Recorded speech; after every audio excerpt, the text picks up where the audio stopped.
Après 12 heures de vol, avec 3 retards, pour surprendre mon mari lors du week-end au chalet de son homme, je suis entré avec son bourbon préféré et je l'ai entendu dire, si elle disparaissait, cet argent de l'assurance pourrait effacer mes dettes. Son ami Harry. Ou enfin, sortait avec sa sœur sans culpabilité. J'ai laissé le bourbon. Le matin, j'étais au Costa Rica.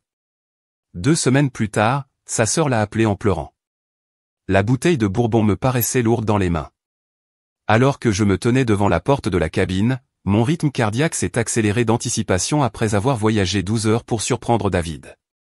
Puis j'ai entendu sa voix à travers le bois patiné. Des mots qui ont figé mon sourire et brisé mon monde en 1000 morceaux déchiquetés. Si elle disparaissait, l'argent de l'assurance pourrait effacer mes dettes. La voix de mon mari était décontractée, presque pensive, comme s'il discutait de la météo. Un éclat de rire sans suite. Puis la voix de son ami. Ou, enfin, sortir avec sa sœur sans culpabilité. Plus de rire. Mes doigts se resserrèrent autour de la bouteille de Blandon, son bourbon préféré que j'avais soigneusement enveloppé d'un ruban rouge. Le cadeau que j'avais transporté à travers 3 États à travers des délais interminables m'a soudainement semblé être un accessoire dans la pièce de quelqu'un d'autre. J'ai grandi entouré de richesses. Mon père a construit son empire immobilier à partir de rien, garantissant que ma sœur Amélia et moi ne manquerions jamais de rien. Lorsque j'ai rencontré David lors d'une collecte de fonds caritative il y a 3 ans, il semblait agréablement indifférent à la fortune de ma famille. Il était charmant, motivé, travaillait sur son MBA et plein de rêves. Je suis tombé fort et vite. David a besoin de temps pour s'établir. J'ai expliqué à mon père lorsqu'il m'a demandé pourquoi mon nouveau mari n'avait pas signé le contrat de mariage. Il est sensible à la différence d'argent. Je lui fais confiance. Le froncement de sourcils inquiet de mon père aurait dû être mon premier avertissement, Sophia. L'amour ne devrait pas exiger de sacrifices financiers. Rappelez-vous que je n'ai pas écouté. Au lieu de cela, j'ai soutenu l'activité de conseil de David alors que les investisseurs traditionnels ne le faisaient pas. J'ai remboursé ses prêts étudiants.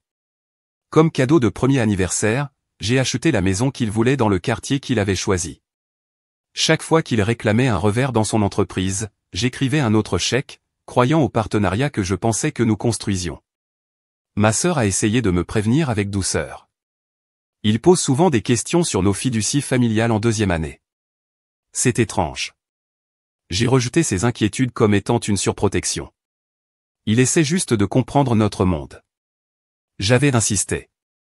Devant la porte de cette cabine, tous ces avertissements se sont abattus sur moi en même temps.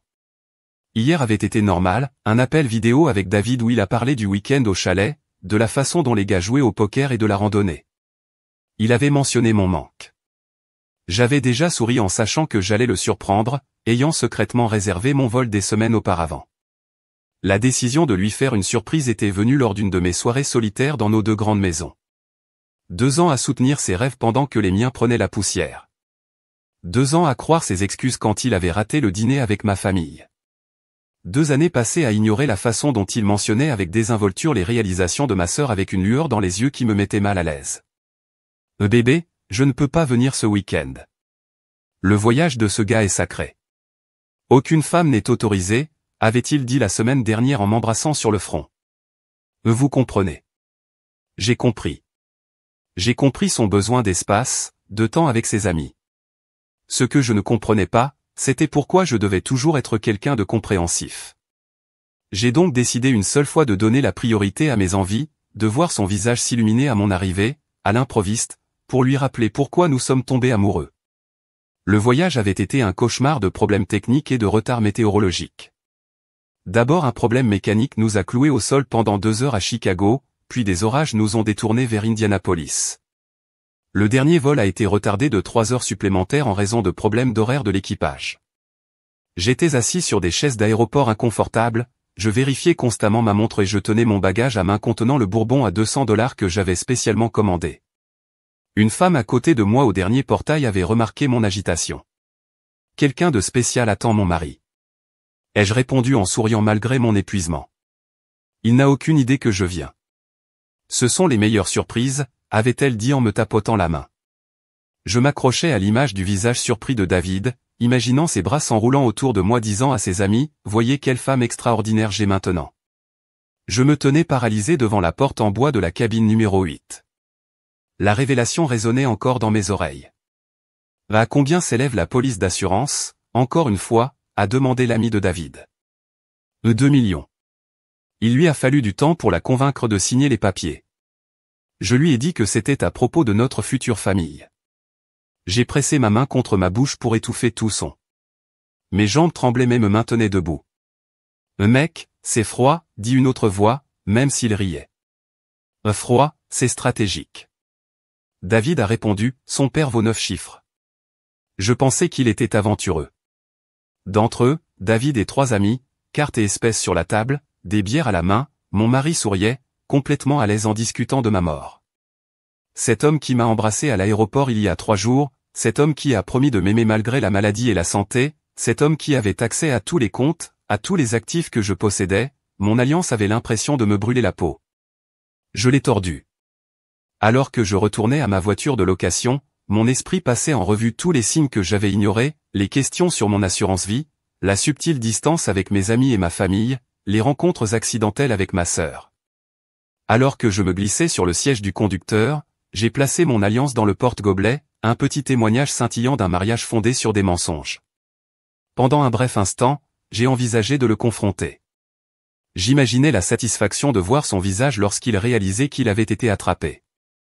Mais l'instinct de conservation l'a emporté. S'il était prêt à envisager ma mort pour de l'argent, que pourrait-il faire d'autre? Quand? Acculé. J'ai démarré le moteur et je me suis éloigné de la cabine qui contenait les ruines de mon mariage, les larmes se libérant enfin. Mais derrière la dévastation, quelque chose d'autre se formait, une détermination froide et claire. Le matin, je serais au Costa Rica. Au moment où David rentrerait chez lui, j'aurais officiellement disparu. Laissez-le transpirer, laissez-le s'interroger, laissez-le affronter seul ses agents de recouvrement. J'ai peut-être été élevé dans la richesse et les privilèges, mais mon père m'a aussi appris quelque chose que David avait clairement oublié, ne sous-estimez jamais une femme qui a des ressources et des raisons de se venger. Mes mains n'ont pas tremblé alors que j'étais assis dans ma voiture de location dans le parking faiblement éclairé à 1,5 km de la cabine. Cela m'a surpris. L'engourdissement s'était installé, m'enveloppant comme un bouclier protecteur. J'ai sorti mon téléphone et ouvert l'application de la compagnie aérienne. Billet aller simple, l'endroit le plus éloigné auquel j'ai pu penser à court terme, le Costa Rica. L'email de confirmation est arrivé quelques secondes plus tard. Aucune hésitation, aucune hésitation. Je me suis rendu à la pharmacie ouverte 24h24 la plus proche, j'ai acheté un téléphone prépayé et je l'ai activé sur le parking. Puis j'ai appelé mon assistante, Megan, j'ai besoin que tu fasses quelque chose pour moi. Aucune question posée. Bien sûr, Miss Reynolds, tout va bien? Je fais un voyage personnel prolongé. Urgence. J'ai besoin que tu annules tous mes rendez-vous pour le mois prochain. Si quelqu'un vous le demande, y compris David, vous n'avez pas eu de mes nouvelles depuis hier. Pause, devrais-je m'inquiéter pour toi? Non, dis-je, me surprenant de voir à quel point j'avais l'air calme. J'ai juste besoin de temps. Je vous contacterai dès que je pourrai. J'ai raccroché et retiré la batterie de mon téléphone habituel. David pourrait suivre celui-là. Le GPS de la voiture de location pourrait également être suivi. Je l'ai rendu à l'aéroport et j'ai pris un covoiturage vers un autre aéroport de l'état suivant. Sur chaque décision, calculée mécaniquement, comme si quelqu'un d'autre bougeait mon corps. Pendant que je regardais de loin, le vol aux yeux rouges était à moitié vide. Alors que l'avion s'envolait dans l'obscurité, les souvenirs traversaient mon esprit comme un vieux diaporama, se recontextualisant dans la lumière crue de la révélation de ce soir. David commentant la robe de ma sœur au dîner de Noël, Amélia a toujours eu bon goût. La façon dont ses yeux s'attardaient. Sa suggestion de changer mon testament après notre mariage. C'est ce que font les couples responsables. La randonnée où il a insisté pour me prendre en photo près du bord des falaises, recule un peu plus, chérie. L'accident de natation l'été dernier où j'avais failli me noyer après qu'il m'ait convaincu de nager plus loin du rivage que ce avec quoi je n'étais pas à l'aise. Tu es plus fort que tu ne le penses, avait-il alors dit. D'une manière ou d'une autre, il n'était pas à proximité lorsque j'ai commencé à lutter, son rejet désinvolte de mes problèmes de fertilité. Nous avons beaucoup de temps pour les enfants. Profitons d'être juste nous pour le moment. Attendait-il que la police d'assurance soit réglée? Les pièces se sont assemblées en une horrible mosaïque? Je n'étais pas une épouse pour lui, j'étais un compte bancaire ambulant avec une date d'expiration de son choix. L'agent de bord m'a touché l'épaule, me faisant sursauter. « Madame, voulez-vous de l'eau ?» J'ai réalisé que j'avais pleuré en silence. 16h03 vols plus tard, j'ai émergé dans l'air humide du Costa Rica. Ma valise préparée à la hâte contenait 3 tenues, des articles de toilette de base, mon passeport et une enveloppe contenant $5000 en espèces que je gardais en cas d'urgence. J'avais retiré $10 000 autres à un guichet automatique lors de mon escale, atteignant ainsi la limite quotidienne. Mes cartes de crédit sont restées intactes. Ceci pourrait être retracé. Le chauffeur de taxi ne parlait pas beaucoup anglais, ce qui me convenait bien. Je lui ai montré le nom d'un petit hôtel que j'avais trouvé sur internet lors de mon escale, pas un resort, rien de luxe, rien. David penserait un jour à me chercher à Playa Hermosa, acquiesçait-il en s'éloignant de l'aéroport. À travers la fenêtre, une verdure luxuriante et des bâtiments colorés se confondaient. J'étais à 3000 km de chez moi, de la vie que j'avais bâtie, du mari qui avait comploté ma mort. Mon alliance était nue, la ligne de bronzage bien visible sur ma peau. L'hôtel Pada del Mar était situé sur une plage tranquille, sa peinture bleue patinait s'écaillant dans l'air salin. Le lobby se composait d'une petite réception et de quelques chaises beige pourries. Un ventilateur de plafond tournait paresseusement au-dessus de nous. La femme plus âgée au bureau sourit chaleureusement. Réservation, non, moi? J'ai hésité. Avez-vous des chambres disponibles pour quelques semaines? Elle m'a évalué, les yeux échevelés, épuisé, gonflé par les larmes silencieuses. Tout ce qu'elle voyait la fit hocher doucement la tête. Nous avons une chambre avec vue sur l'océan, très paisible. Lorsqu'elle m'a poussé la carte d'immatriculation, j'ai hésité brièvement avant d'écrire Sophia Reynolds, mon nom de jeune fille, un nom que je n'avais pas utilisé depuis 2 ans, un nom qui me semblait à la fois étranger et comme chez moi. Juste vous, Madame Reynolds? Oui, juste moi, en vacances. Je m'arrêtai, ne sachant pas trop comment répondre, recommençant. Quelque chose dans ses yeux s'adoucit par la compréhension. Elle m'a remis une clé, une vraie clé en métal, pas une carte clé. Chambre 8, en haut des escaliers, au bout du passage, très privé. L'ironie d'une autre pièce 8 ne m'a pas échappé. Je m'étais tenu devant la porte d'une cabine et j'avais tout perdu. Maintenant, j'entrais dans une autre pièce 8 pour recommencer. La chambre était simple, des murs blancs, du carrelage au sol, un lit queen avec un couvre-lit bleu et des doubles portes donnant sur un petit balcon donnant sur l'océan. La salle de bain avait une douche avec une pression d'eau incohérente, pas de climatisation, juste un ventilateur de plafond. Rien à voir avec les hôtels de luxe dans lesquels David et moi séjournions habituellement. C'était parfait. J'ai laissé tomber ma valise et me suis dirigé vers le balcon. Le soleil se couchait, peignant le ciel dans des tons orange et rose. Les vagues s'écrasaient en rythme contre le rivage. Pour la première fois depuis que j'ai entendu ces paroles dévastatrices, j'ai pris une profonde inspiration. La nuit est tombée rapidement au Costa Rica. Je m'allongeais sur le lit inconnu dans l'obscurité, écoutant l'océan et les sons inconnus des créatures nocturnes. La réalité commença à percer à travers mon engourdissement protecteur. Ma poitrine se serra. Ma respiration est devenue superficielle. Tout ce que je retenais s'est écrasé. Je me recroquevillai en sanglots déchirant mon corps, étouffé par l'oreiller que je serrais contre mon visage. J'ai pleuré pour la femme qui avait aimé si aveuglément, pour l'avenir que je pensais avoir, pour la trahison si profonde que je ne pouvais pas en comprendre les limites. Il voulait ma mort. J'ai murmuré dans l'obscurité les mots qui rendaient cela réel. Les larmes ont continué jusqu'à ce qu'il n'en reste plus, me laissant vide et épuisé. Je me suis traîné jusqu'à la salle de bain, je me suis aspergé d'eau sur le visage et j'ai aperçu mon reflet dans le miroir tacheté. Je me suis à peine reconnu.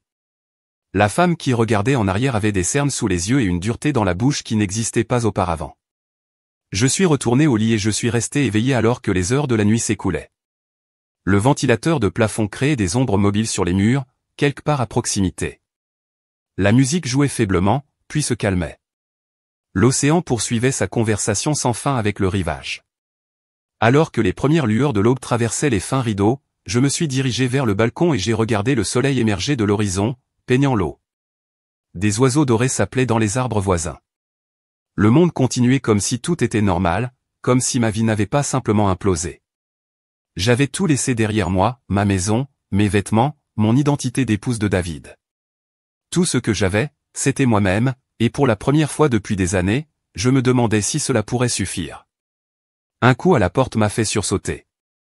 Le propriétaire de l'hôtel se tenait là avec un plateau de café, des fruits frais et des toasts sur la maison. Elle a dit simplement, le premier jour est toujours le plus dur. Alors qu'elle se tournait pour partir, j'ai retrouvé ma voix. Comment le saviez-vous? Elle m'a fait un doux sourire. Le pêcheur a poussé son bateau dans les vagues. Aucun d'eux ne me connaissait, aucun d'eux n'avait d'attente. Pour la première fois depuis que j'avais entendu ces mots dévastateurs à travers la porte de la cabine, j'ai ressenti autre chose que de la douleur. Pour la première fois depuis que j'avais entendu ces mots dévastateurs à travers la porte de la cabine, j'ai ressenti autre chose que de la douleur. Rituel Sophia, la propriétaire de l'hôtel, s'était installée sans rien demander. Elle apparaissait à ma porte chaque matin, plateau à la main, un doux sourire sur son visage buriné. Le troisième jour, lorsque j'ai essayé de lui payer le service quotidien du petit déjeuner, elle a refusé mon argent. D'abord, tu guéris, ensuite nous parlerons affaires, dit-elle fermement. Cet après-midi-là, elle a encore frappé à ma porte. Viens marcher avec moi. J'ai hésité, mais quelque chose dans son autorité maternelle m'a poussé à la suivre. Nous nous sommes promenés le long du rivage, ses pieds chaussés de sandales laissant une empreinte parfaite dans le sable mouillé. Mon mari m'a quitté pour ma cousine il y a 20 ans. Elle dit sans préambule, je voulais mourir. Papa, j'ai acheté cet hôtel. Parfois, la meilleure vengeance est simplement de vivre. Eh bien, j'ai arrêté de marcher. Comment le saviez-vous? Sophia a souri à tes yeux. Ils ont l'air d'une femme trahie. Différents détails, même douleur. Elle montra l'horizon. Le Costa Rica a une manière de reconstruire les gens brisés. Ce soir-là, je me suis assis sur mon balcon à regarder les touristes rire sur la plage en contrebas, les couples se tenant la main, les familles construisant des châteaux de sable, et j'ai ressenti un isolement soudain et accablant. J'avais passé 3 jours caché dans ma chambre à soigner mes blessures. Personne ne pouvait voir. Mais de quoi est-ce que je me cachais? David ne savait pas où j'étais. Personne ne l'a fait. Le lendemain matin, je me suis aventuré avant la livraison du petit déjeuner de Sophia. Le sable était frais sous mes pieds alors que je marchais le long du rivage en regardant le ciel passer du bleu marine au rose, puis au bleu brillant. Un vendeur local installait son stand de fruits, disposant des mangues et des ananas selon des motifs colorés. Buenos Dias, a-t-il appelé. Me faisant signe, il coupa un morceau de mangue et me le tendit. La douceur a explosé dans ma bouche, rappelant que le plaisir existait encore dans ce monde. C'est devenu un autre rituel, promenade matinale, fruits frais, échange de sourires avec des locaux qui ne me demandaient rien. Chaque jour, je m'aventurais un peu plus loin de l'hôtel. Chaque jour, le poids sur ma poitrine s'alléguait légèrement. Une semaine après le début de mon exil volontaire, je suis passé devant un petit salon niché entre une boutique de souvenirs et un café. À travers la fenêtre, j'ai aperçu mon reflet, les cheveux longs tirés en arrière dans ma queue de cheval soignée. David avait toujours aimé mes cheveux, il les appelait ma couronne. Il se plaignait chaque fois que je suggérais de le couper. Avant de pouvoir reconsidérer ma décision, je suis entré dans le salon. La styliste, une jeune femme avec des mèches bleues vibrantes dans ses cheveux noirs, leva les yeux et sourit. « Puis-je t'aider » ? « Je veux que tout disparaisse, dis-je en tirant l'élastique de ma queue de cheval et en laissant mes cheveux tomber sur mes épaules. Bien sûr, différent. Pas moi, du moins pas l'ancien moi. Il étudia mon visage puis hocha la tête, je sais exactement ce dont tu as besoin. Je fermai les yeux alors qu'elle travaillait avec un coup de ciseau étrangement réconfortant.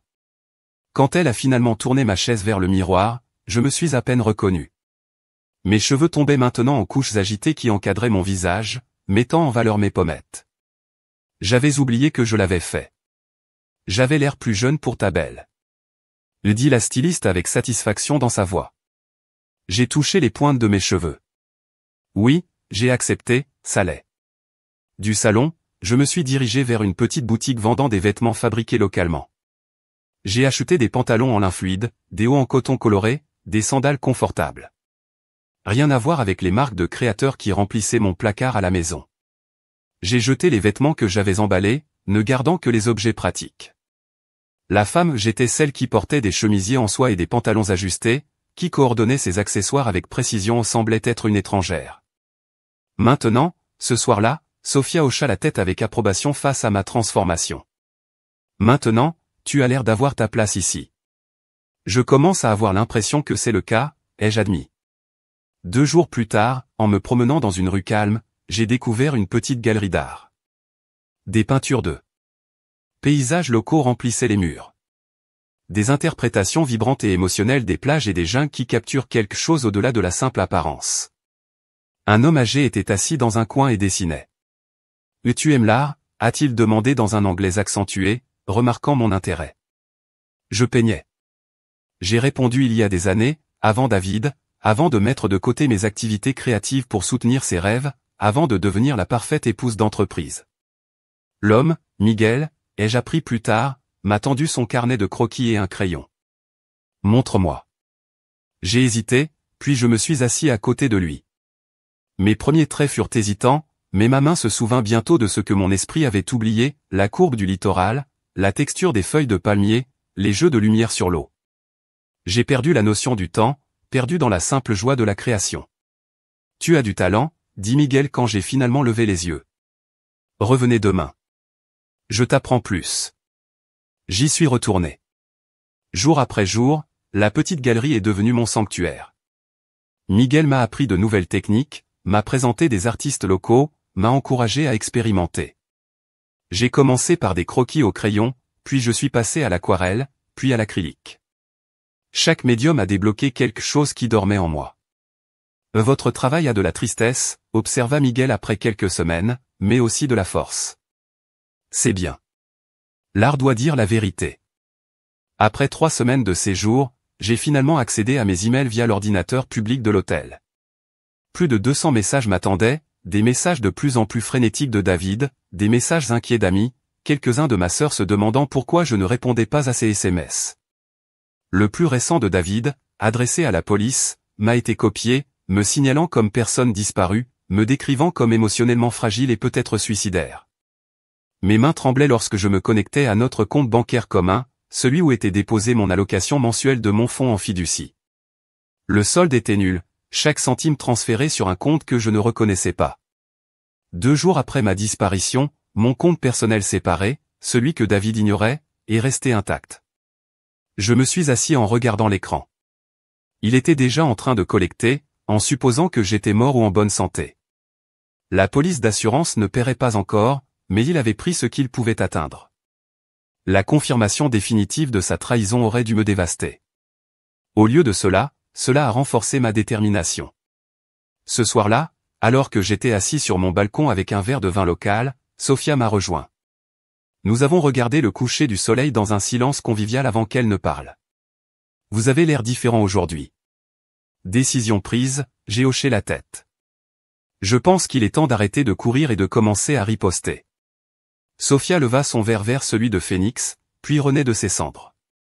J'ai fait teinter mon verre contre le sien. La femme qui était arrivée à Pada del Mar, brisée, trahie, perdue, n'était plus là. À sa place était assise quelqu'un de plus fort, quelqu'un avec un plan. J'ai teinté mon verre contre celui de Sophia, puis contre celui de Phénix, puis je renais de mes cendres. Le plan était encore en train de se former, nébuleux mais se renforçant. Au cours des jours suivants, j'ai commencé à prendre des notes, à rechercher des options juridiques et à contacter mon avocat personnel via un service de courrier électronique crypté.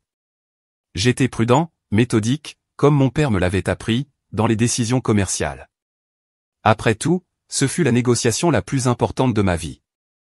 Cet après-midi-là, je somnolais dans le hamac de mon balcon, bercé par le bruit rythmé des vagues, lorsqu'une sonnerie inconnue m'a réveillé en sursaut.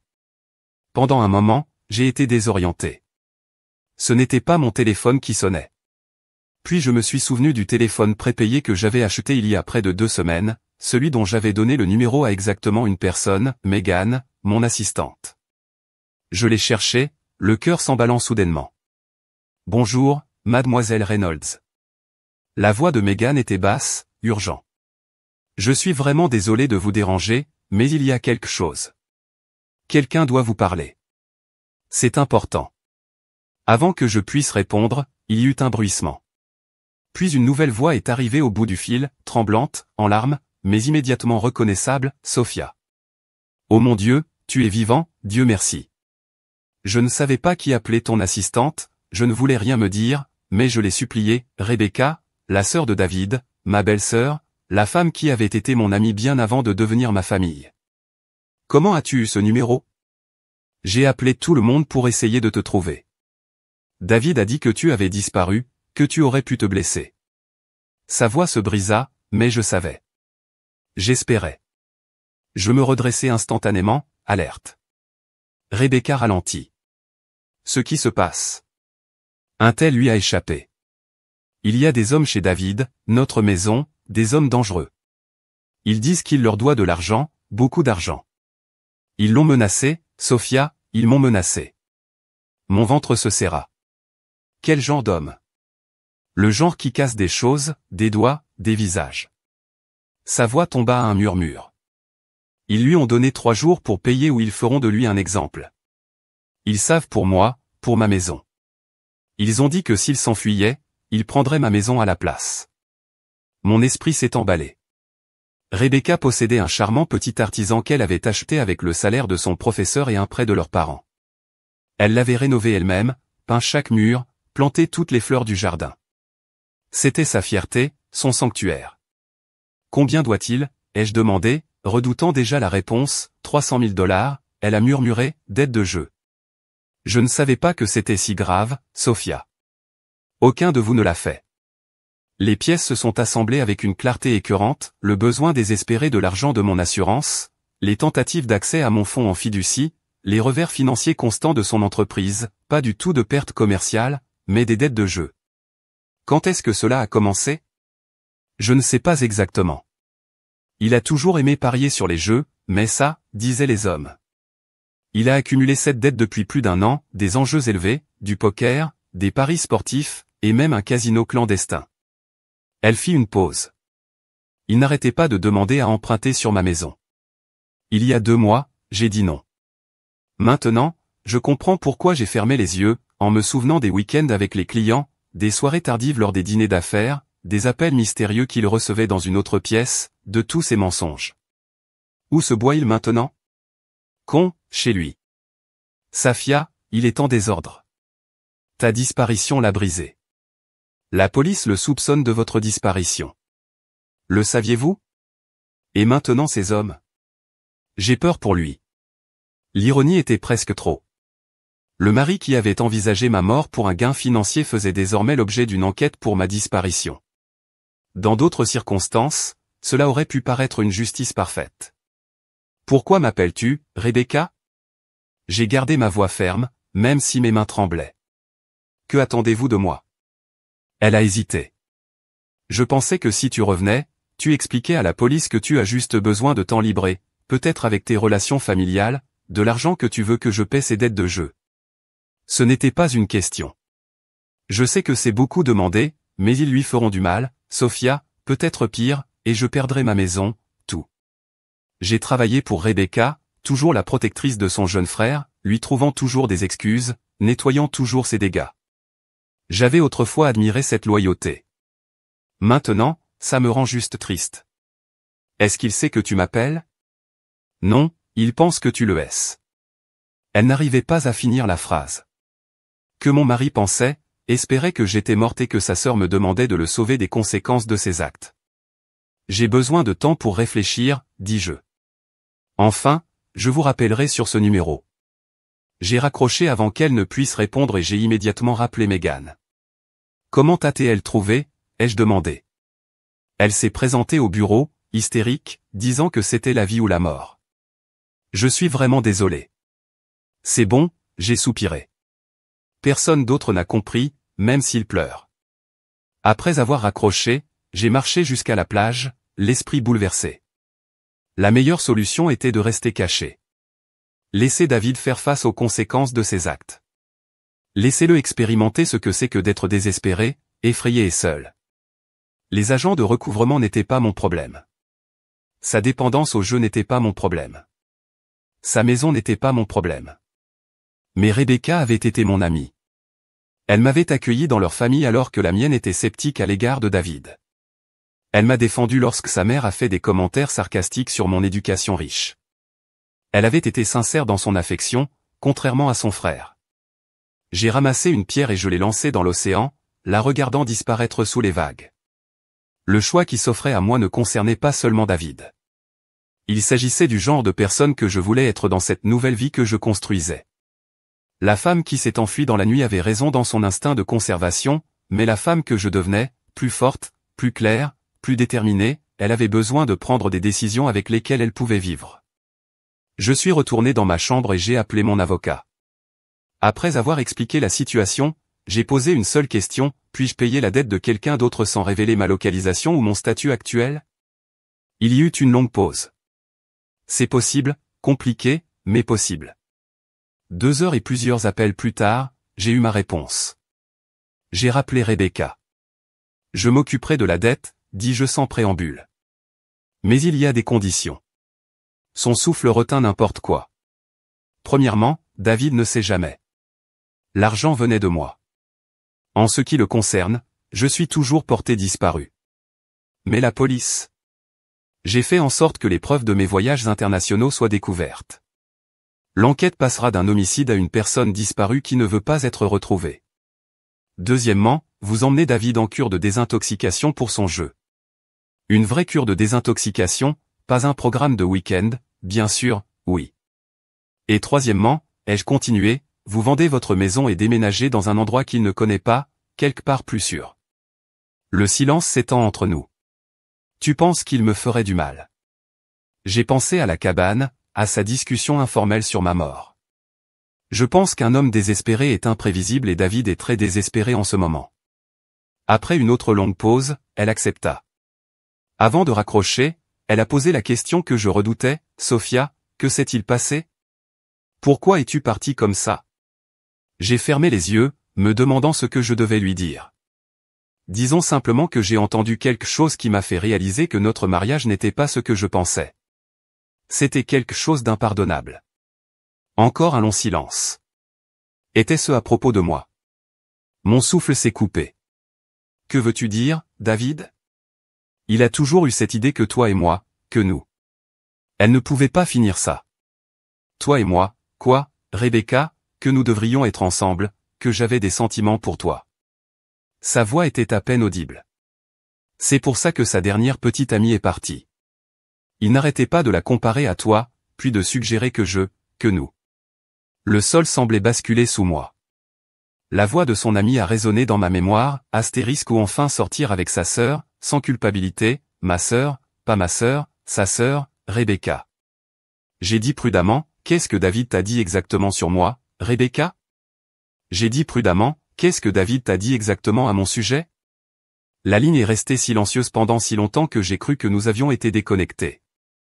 Finalement sa voix revint, petite et incertaine, que tu étais instable, que tu avais des épisodes, que tu confondais parfois la réalité avec le fantasme. Elle fit une pause. Il a dit que vous l'aviez accusé de choses qu'il n'avait jamais faites, que vous aviez des pensées paranoïaques à l'idée qu'il veuille votre argent. Une fureur froide s'installa dans ma poitrine, si intense que c'était comme si de la glace se répandait dans mes veines. Non seulement il avait planifié ma mort, mais il avait également préparé le terrain pour me discréditer, me décrivant comme mentalement instable auprès de sa propre sœur. Je vais t'aider, Rebecca. Dis-je d'une voix plus ferme que ce à quoi je m'attendais. Mais après que cela soit fait, nous devrons avoir une conversation plus longue à propos de ton frère.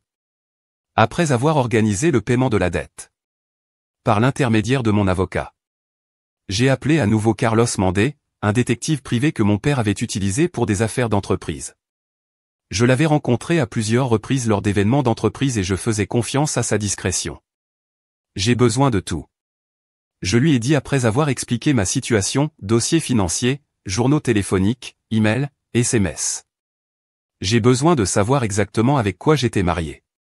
Cela va devenir moche, a prévenu Carlos. Êtes-vous sûr de vouloir tout voir? J'en ai besoin. J'ai répondu pour la fermeture, oui, mais aussi pour la protection.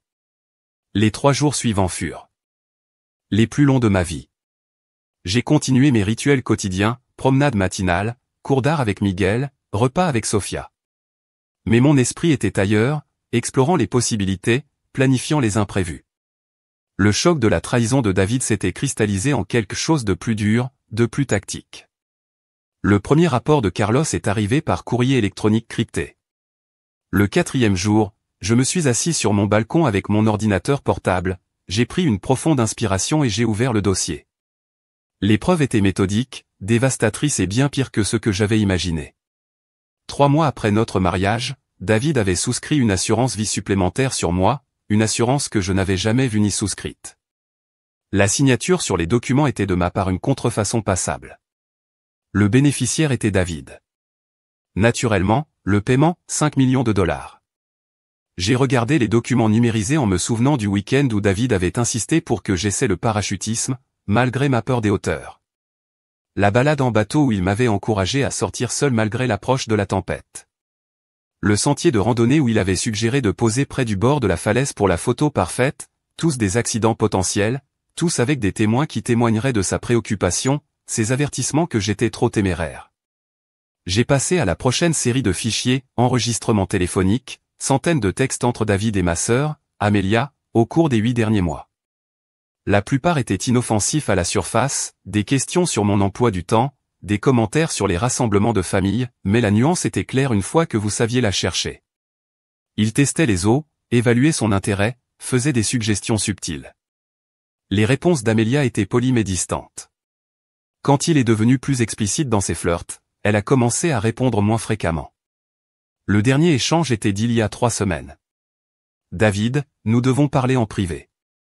J'ai des inquiétudes au sujet de Sophia que je ne peux partager avec vous, Amelia.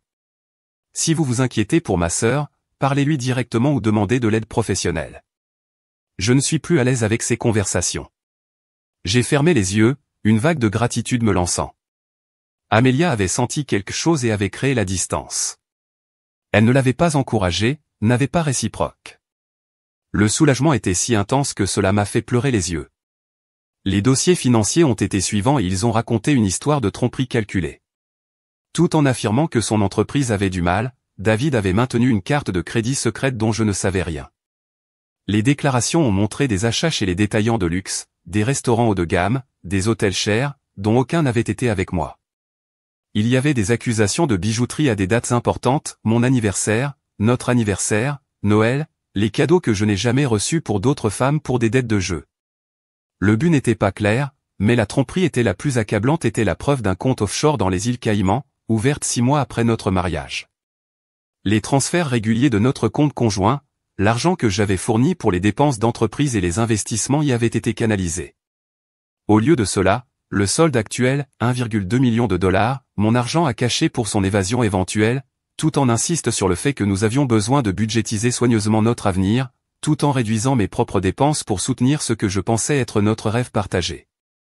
Le document final était un projet de courriel trouvé dans le dossier supprimé de David, adressé à l'avocat de mon père.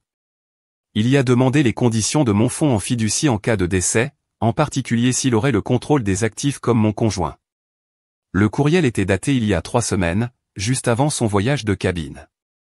J'ai fermé l'ordinateur portable, j'ai marché jusqu'à la salle de bain et j'ai été violemment malade. Lorsque la nausée est passée, je me suis assis sur le sol carrelé frais contre le mur et je me suis permis de ressentir le plein impact de ce que j'ai découvert. Ce n'était pas seulement une trahison opportuniste. Ceci a été calculé, tromperie à long terme. C'était un homme qui m'avait épousé pour mon argent et complotait activement ma mort. Un coup à ma porte m'a surpris. Sophia se tenait là, inquiétude gravée sur son visage. « Vous avez l'air d'avoir vu un fantôme », a-t-elle déclaré.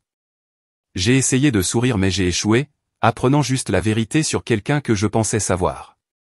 Elle s'assit à côté de moi sur le lit alors que je résumais ce que Carlos avait trouvé. À chaque révélation, son expression s'assombrit. « Des hommes comme ça, dit-elle finalement, ils ne font jamais face à des conséquences.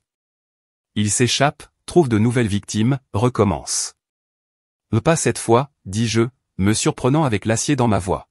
« Cette fois, il y aura des conséquences. » Ce soir-là, j'ai envoyé un email à Carlos avec de nouvelles instructions, rassemblez tout, l'organisez en preuves irréfutables et préparez-vous à la livrer aux autorités appropriées. Je lui ai également demandé de contacter tranquillement Rebecca pour s'assurer qu'elle était en sécurité et, suivant sa promesse de demander de l'aide pour David. Sa réponse est venue dans l'heure. Rebecca a déménagé chez son amie. David ne sait pas où il a accepté l'explication des amis de la famille anonyme du paiement de la dette. Il boit également beaucoup et fait des menaces de vous trouver. J'ai tout transmis à mon avocat avec des instructions claires, préparez-vous à la guerre, mais attendez mon signal. Puis j'ai ouvert un nouveau document et commencé à taper un compte rendu détaillé de mon mariage, la conversation entendue à la cabine, mon évasion et tout ce que j'avais découvert depuis. Si quelque chose m'arrivait, ce serait mon témoignage. Comme je l'ai écrit, tard dans la nuit, un plan a commencé à se former, non seulement pour la protection, pas seulement pour la justice, mais pour un calcul. David avait passé des années à créer une fiction élaborée. Il était temps de révéler l'auteur derrière le masque. Comme je l'ai écrit, tard dans la nuit, un plan a commencé à se former, non seulement pour la protection, pas seulement pour la justice, mais pour un calcul. David avait passé des années à créer une fiction élaborée.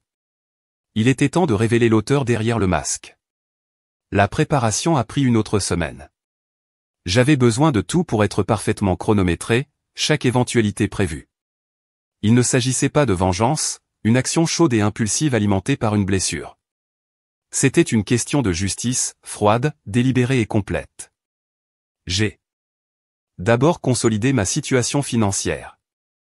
Avec l'aide de Carlos, j'ai transféré les fonds restants des comptes conjoints en sécurisé que David ne pouvait pas accéder. J'ai contacté les sociétés de cartes de crédit pour signaler l'activité suspecte, en arrière des demandes avant ma disparition. J'ai fait rédiger mon avocat une pétition d'urgence pour geler le compte offshore, prêt à déposer au bon moment. Viennent ensuite les préparatifs juridiques.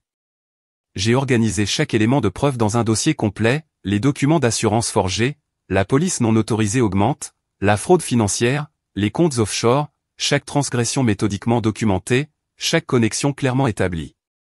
J'ai fait fabriquer plusieurs copies stockées dans différents emplacements sécurisés. Mon apparence devait changer davantage. La coupe de cheveux était un début, mais pas assez. Je ne voulais pas être reconnu avant d'être prêt. J'ai acheté des lentilles de contact qui ont changé la couleur des yeux du bleu au marron. J'ai sélectionné des vêtements, rien de tel à ce à quoi David était habitué, me voyant porter des pièces pratiques et discrètes dans des couleurs sourdes. J'ai pratiqué un léger accent juste assez pour faire en sorte que quelqu'un devine si j'étais qui il pensait être. J'ai réservé mon vol de retour sous mon nom de jeune fille, avec une voix d'essentiel qui rendrait mes mouvements difficiles à suivre. J'ai organisé une voiture de location à partir d'une petite agence locale qui ne nécessitait pas d'identification de numérisation dans un système informatique. La veille de mon départ, Sophia a frappé à ma porte avec un petit paquet de protection.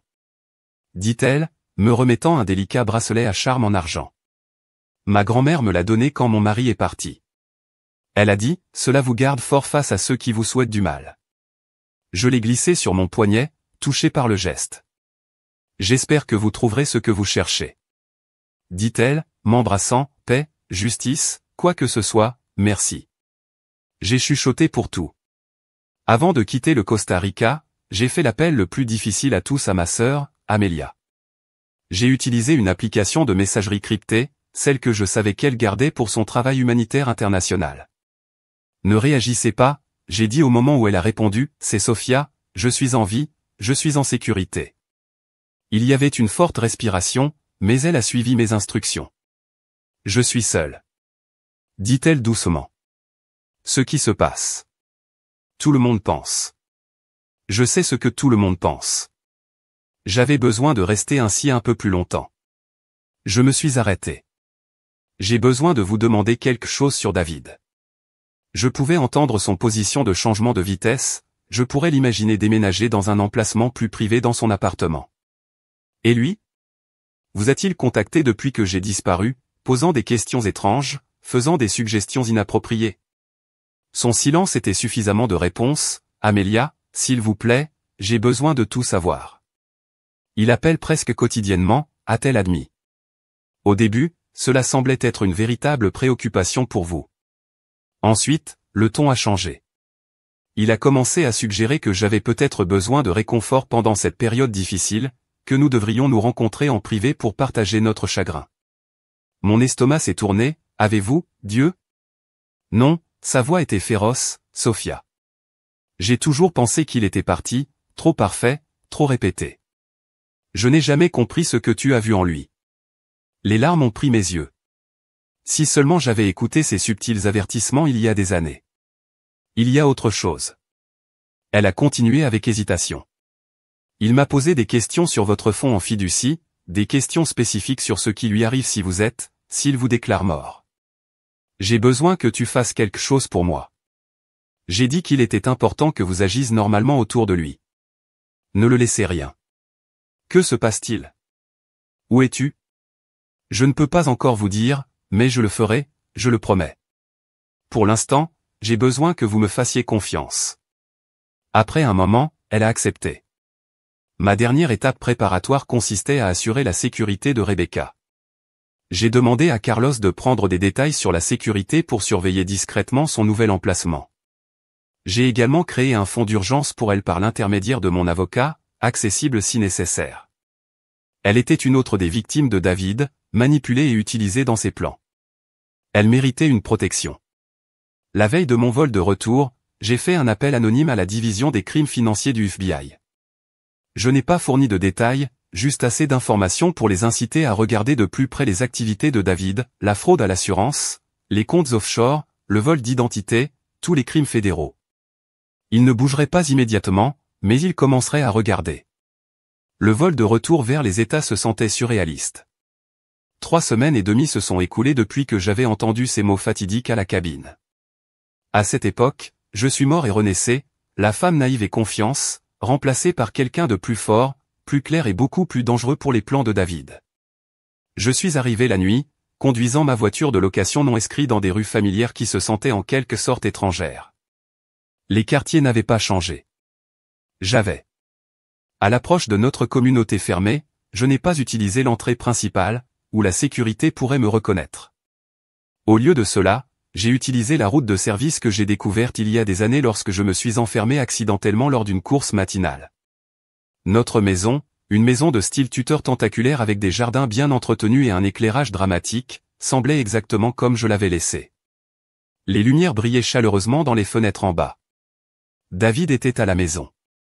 J'ai garé un pâté de maison et j'ai marché le périmètre de notre propriété, restant dans l'ombre.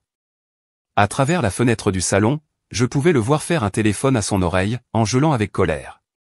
Même à distance, je pouvais dire qu'il était ébouriffé, non rasé. Le mari parfait et poli se démêlait. Je n'ai pas encore approché la maison. Au lieu de cela, je suis arrivé dans un petit hôtel sous ma nouvelle identité. Demain viendrait assez tôt. Demain, lorsque les agents de recouvrement devaient revenir, attendant le prochain paiement. Demain, quand David découvrait que son monde soigneusement construit était sur le point de s'effondrer. Dans ma chambre d'hôtel, j'ai présenté tout ce dont j'aurais besoin pour la confrontation, les fichiers de preuves, les documents juridiques, les enregistrements numériques. J'ai chargé mes appareils et préparé le petit enregistreur audio que je garderai dans ma poche. J'ai dormi étonnamment bien cette nuit-là, sans rêve et profond. Quand je me suis réveillé, je ne ressentais pas de peur ni d'anxiété, juste une certitude calme. Je m'habillais soigneusement dans des vêtements qui ne savaient rien, appliquais un maquillage minimal et portais le bracelet à charme argenté que Sophia m'avait donné. Au coucher du soleil, je suis retourné dans notre quartier. Cette fois, je ne me suis pas caché dans les ombres. J'ai marché directement notre allée incurvée, devant la fontaine, qui avait été l'insistance de David, vers la porte d'entrée massive avec son verre de plomb décoratif. Je n'ai pas utilisé ma clé. Je n'appartenais plus à cette maison. Au lieu de cela, j'ai appelé la sonnette et j'ai attendu, debout et sans peur, alors que les pas s'approchaient de l'intérieur. Je n'ai pas utilisé ma clé. Je n'appartenais plus à cette maison. Au lieu de cela, j'ai appelé la sonnette et j'ai attendu, debout et sans peur. Ces pas s'approchaient de l'intérieur. La porte s'ouvrit. David se tenait là, non rasé, les cheveux ébouriffés, portant le même sweat à école de commerce Columbia qu'il avait depuis que nous nous sommes rencontrés. Pendant une fraction de seconde, il ne m'a pas reconnu, les nouveaux cheveux, les contacts, les différents vêtements. Puis ses yeux s'écarquillèrent d'incrédulité, Sophia chuchota-t-il, son visage s'écoulant de couleur, comme s'il avait vu un fantôme d'une manière qu'il avait. Je m'avançai, n'attendant pas une invitation. Nous devons parler. Il recula automatiquement, sa bouche s'ouvrant et se ferme sans mot. Je suis passé devant lui dans le foyer, le sol en marbre résonnant sous mes pas. La maison sentait rassis, des plats non lavés, des contenants à emporter quotidiens, la légère parfum de whisky. Tu es vivant. Il a finalement réussi, me suivant dans le salon. Où étais-tu? J'ai été hors de mon esprit avec inquiétude. La police a pensé que vous m'avez tué. Je me suis tourné vers lui, ma voix stable, oui, j'imagine que ce n'était pas pratique pour vos plans. Son expression a changé rapidement, le choc, cédant la place à un soulagement provisoire. Puis la fatigue, de quoi parlez-vous? Je vous ai cherché partout. Il se dirigea vers moi, les bras tendus comme pour une étreinte. Bébé, je pensais que je t'ai perdu. J'ai reculé, n'essayez même pas. Le charme calculé apparaît alors, l'expression que je tombais pour d'innombrables fois, le front de préoccupation sillonné, les yeux doux et blessés, le léger tremble dans sa voix. Sophia, quoi que vous pensiez, quoi que vous soyez bouleversée, laissez-moi vous expliquer. J'étais à la cabine, David. J'ai regardé son visage attentivement comme une compréhension s'appuyait. J'ai tout entendu. Son expression s'est figée, puis s'est réorganisée dans une confusion blessée. La cabine, de quoi parlez-vous? J'ai volé 12 heures, par 3 retards. Pour vous surprendre, j'ai apporté votre bourbon préféré. Je me tenais devant la porte et vous entendais discuter de la façon dont mon argent d'assurance effacerait vos dettes. Il a fait plus loin mais s'est rétabli rapidement. Vous avez mal compris. C'était une blague. Humour sombre entre amis. Vous savez comment les gars parlent. Et le commentaire de votre ami sur la datation de ma sœur sans culpabilité si je disparaissais, était-ce aussi une blague? Pas ta sœur, il a corrigé automatiquement, puis s'est rattrapé. Je veux dire, ce n'était pas le cas. Nous n'étions pas ta sœur. J'ai fini pour lui. Oui, Rebecca m'a parlé de votre petite obsession, de la façon dont vous avez essayé de la manipuler aussi. La colère traversa son visage, supprime rapidement. Rebecca, tu lui as parlé. Où étais-tu? Ce n'est pas important. Je mets mon sac sur la table basse et retirai une épaisse enveloppe de manille. Ce qui compte, c'est ce qui se passe ensuite. Ses yeux se fixèrent sur l'enveloppe. Qu'est-ce que c'est tout? Je l'ai ouvert et j'ai commencé à poser des documents sur la table entre nous, la police d'assurance vie. Vous avez forgé ma signature sur les relevés bancaires montrant les transferts sur votre compte offshore dans les relevés de carte de crédit du Caïman pour les achats. Je n'ai jamais vu de disque de vos dettes de jeu. Avec chaque document, son visage est devenu plus fort, la prétention de confusion tombant. Tu m'as enquêté. Sa voix était basse, dangereuse, découvrant juste avec qui j'étais vraiment marié. J'ai posé le document final, les papiers de divorce déjà signés par moi. Votre choix est maintenant simple, signez-les et repartez avec ce que vous êtes entré dans ce mariage avec rien ou non. Et je prends tout au FBI, à la compagnie d'assurance et au procureur de district. Il m'a regardé, le calcul remplaçant le choc. Je pouvais presque le voir des options de pesage, à la recherche d'un effet de levier, pour des itinéraires d'évasion. Vous n'obtiendrez rien. Il a finalement dit, personne ne vous croirait. Vous manquez depuis des semaines, agissant de manière irrégulière. J'ai documenté votre comportement instable depuis des mois, vos accusations paranoïaques, vos sautes d'humeur. Vous voulez dire le travail des bases que vous étiez, disant aux gens que j'étais instable, que j'ai confondu le fantasme avec la réalité. J'ai souri finement. Rebecca m'a tout dit. Son expression s'assombrit. Vous pensez que vous êtes si intelligent, vous et votre famille qui me regardent depuis le début. Vous n'avez aucune preuve de quoi que ce soit. En fait, je le fais. J'ai sorti mon téléphone et j'ai joué un enregistrement de sa conversation avec l'agent d'assurance demandant une augmentation de ma police à mon insu. Les agents concernaient des questions lisses de David. La sonnette a sonné avant de pouvoir répondre. J'ai vérifié ma montre à temps. Ce serait ta sœur, dis-je. Rage a déformé ses traits. Vous l'avez impliquée après tout ce que j'ai fait pour elle. Vous voulez dire comme utiliser sa maison comme garantie pour vos dettes de jeu ou manipuler ses émotions toutes ces années? J'ai déménagé à la porte. Elle mérite aussi la vérité. Rebecca se tenait sur le porche. Son expression un mélange de nervosité et de détermination. Elle avait perdu du poids depuis que j'avais vu ses cercles sombres pour la dernière fois s'observer les yeux. Quand elle m'a vu, elle expire fortement. Tu es revenu, chuchota-t-elle, me serrant fermement. J'ai promis que je le ferais. Je l'ai conduite à l'intérieur là où se tenait David, une tension rayonnant de lui comme de la chaleur. Vous avez planifié cela, a-t-il demandé, en regardant entre nous, ma propre sœur me trahissant. Rebecca a carré ses épaules. Personne ne vous a trahi, David. Vous avez fait cela pour vous-même. J'ai fait un geste vers les documents répartis sur la table. Rebecca a tout vu, David. Elle connaît la fraude à l'assurance, les dettes, vos plans pour moi. Elle sait aussi comment vous l'avez utilisé. Je ne les aurais jamais laissés prendre votre maison, lui a-t-il dit, sa voix s'adoucissant. Tu sais que je ne te ferai jamais de mal. Le rire de Rebecca était creux. Vous me blessez toute ma vie, me rendant responsable de votre bonheur, de vos problèmes, de vos erreurs. Pas plus. Le charme de David a fait une dernière tentative. Il s'est dirigé vers moi, les yeux s'adoucissant, Sophia, s'il vous plaît, quelles que soient les erreurs que j'ai faites, nous pouvons les travailler. Je t'aime, je t'ai toujours aimé. Je ne ressentais rien, pas de colère, pas de blessure, pas de désir de ce qui aurait pu être juste une clarté. Signez les papiers, David, dis-je tranquillement, ou la police obtient des copies de tout demain matin. Quelque chose dans ma voix a dû le convaincre. Il savait qu'il était coincé avec une main tremblante. Il a signé chaque page. J'ai indiqué ce qui se passe maintenant, a-t-il demandé, soudainement plus petit, diminué. Maintenant, vous obtenez ce que la plupart des gens de votre situation ne reçoivent jamais, une deuxième chance. Le divorce vous donne 30 jours pour quitter l'État. La dette envers ces hommes a été payée. Vos activités criminelles restent entre nous tant que vous ne me contactez plus jamais, Rebecca ou ma famille. Rebecca m'a touché le bras. En êtes-vous sûr? Après tout ce qu'il a fait, j'ai hoché la tête. Je n'ai pas besoin de me venger, j'ai besoin de fermeture. J'ai rassemblé les papiers signés et les preuves, les retournant dans mon sac. David regarda silencieux maintenant, la défaite évidente dans la crise de ses épaules à la porte. J'ai fait demi-tour une dernière fois. Les agents de recouvrement ne reviendront pas demain, mais les agents fédéraux pourraient si vous faites un mauvais pas. Rappelez-vous que Rebecca et moi sommes sortis ensemble dans l'allée incurvée, devant la fontaine prétentieuse.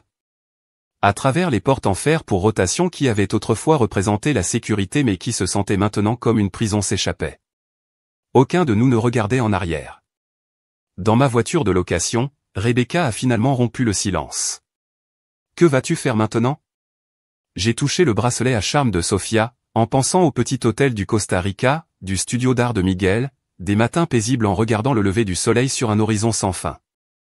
Live, dis-je simplement, selon mes propres termes, plus de gradation de ma lumière pour qui que ce soit.